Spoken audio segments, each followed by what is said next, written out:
ప్రవక్త యేసు ప్రభువారు. ఆమె నువ్వో నేను. ఆమెకు కష్టం కలిగింది, ఆమెకు శ్రమ కలిగింది. ఆమె ఏం చేసింది? పరుగున ప్రవక్త దగ్గరికి వెళ్ళినట్లుగా మనం పరుగున యేసయ్య దగ్గరికి వెళ్ళాలి. యేసు ప్రభు తెలీదా? మనం చాలాసార్లు ప్రార్థన, ప్రభువా నాకేం కావాలో నీకు తెలుసు, ప్రభువా నేను ఎందుకు వచ్చాను నీకు తెలుసు. చాలా డిప్లొమాటిక్గా మాట్లాడతాం మనం దేవుడితోటి. నాకేం కావాలో నీకు తెలియదా ప్రభువా? ప్రభు ఏమంటాడు? మనకు నోరిచ్చాడు, మనం మాట్లాడాలి. అధికారి దగ్గరికి వెళ్ళి నాకేం కావాలో నీకు తెలుసు కదా నన్ను చోట చెప్తాడు అధికారి దగ్గరికి. ప్రభువు దగ్గర అలా మాట్లాడతాం.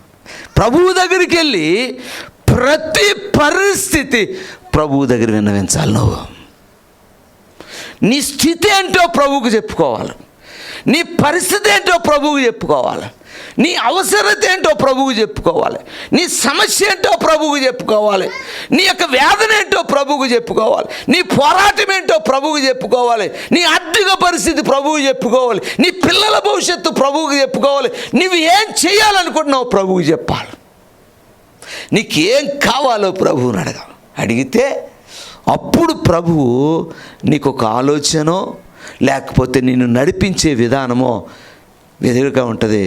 అప్పుడు ఆయన అడుగు ద్వారా మనం వెళ్తే, ఆయన చిత్తానుసారంగా మనం వెళితే అప్పుడు మన జీవితాల్లో ఆశీర్వాదము విడుదలవుతూ ఉంటుంది.